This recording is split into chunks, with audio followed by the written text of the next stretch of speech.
it's here now. And when I first came, my arm looked like that.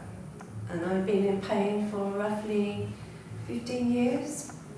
I was a therapist, a masseuse, and I had what is generally known as a repetitive strain injury, which didn't go away.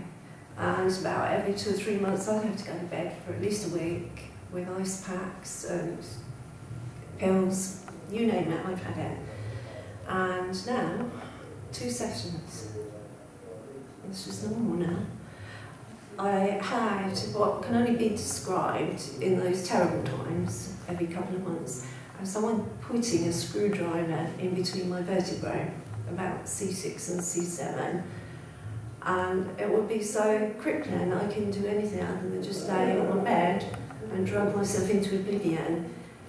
And now, after 2 sessions, yes, 2 sessions, I just feel like, can I describe it as a general niggling soreness? There's no severe pain anymore.